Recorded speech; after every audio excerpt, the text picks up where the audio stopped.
One of the great things about hunting these days is we have tools for virtually everything. And what we're going to talk about right now are the 3 different types of blinds that are available to us and how we can go ahead and utilize each of them to their maximum potential. Hunt 'em Big with Steve Bartylla. Brought to you by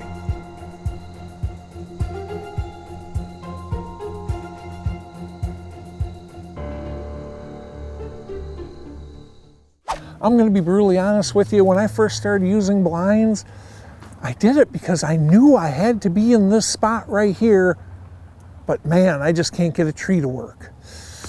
I suppose worst comes to worst, I'll go ahead and set a ground blind here, but I didn't enjoy. I'll tell you, the longer I do this stuff, the more, man, there are serious advantages to blinds, but part of it is simply using the right ones in each scenario. So let's go ahead and break down how we go ahead and place these various blinds. The Redneck 360s, the enclosed, hard-shelled, elevated blinds. One of my favorite uses for those are situations where I just plain cannot control where the deer are all going to be coming from, and I can't come up with a safe wind. I can come up with a safe-ish wind, but geez, deer are going to be down there too. That is one of the spots that I sincerely love using an elevated box blind, one of those Redneck 360s. And the reason is because of that. Sure, there might be trees in the area that I can go ahead and set up in, but man, I'll tell you what, I'm going to take odor control to the extreme, but most every hunter I hunt with, a lot of them don't go as nuts as I do. And that means that about the only person who's going to be able to hunt that stand is me, unless I go ahead and put in an enclosed box blind. Slap a Redneck 360 up, tuck it just into the brush, just a little bit, so I can get in, get out, and it's broken up, so that way it's not sticking out like a sore thumb, all that good stuff.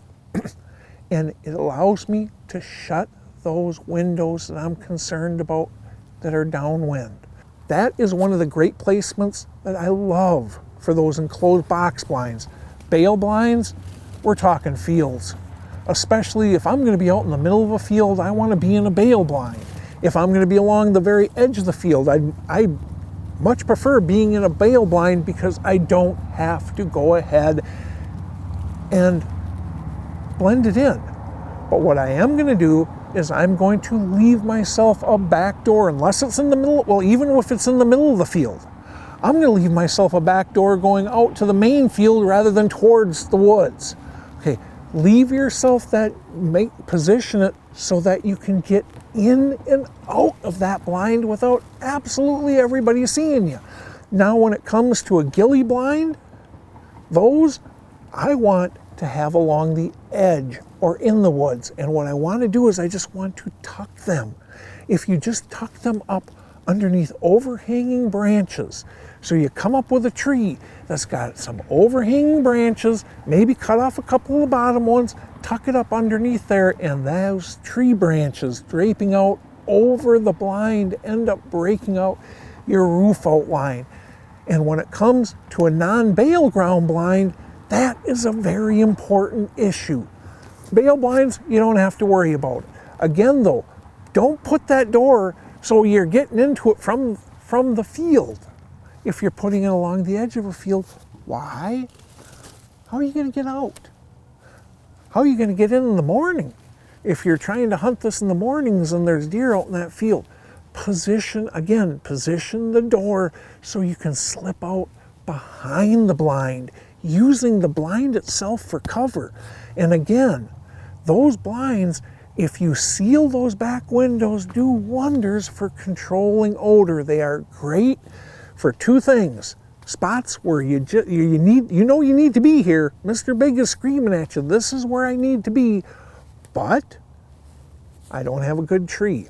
Or I need to be here, but the winds just don't work. There's not that one safe wind direction. You close the sides and the backs of these objects. Pack that dirt in around the skirt of those ground blinds. And it does wonders for reducing the amount of odor flow that goes to those whitetails. Final thoughts, brought to you by Huntworth.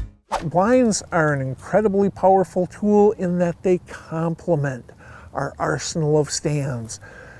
We are so blessed these days that we have stands that literally will rock in virtually any scenario. Those enclosed rednecks are outstanding for situations where you either can't get in a tree along that edge, or you can, but you don't have that safe wind direction. They do an awful lot. I mean, they're not bulletproof, but they help a ton. Those bale blinds are great for sitting right on the edges of the field or even out in them if you have to. Again, just remember how you orientate them. The ghillie blinds, the pop-up blind, those are great for tucking under trees. Use those branches to break up those roof outlines you do, and have a nice back door out the back side so you can use the blind as cover between you and the deer. You do stuff like that and it really makes a big difference.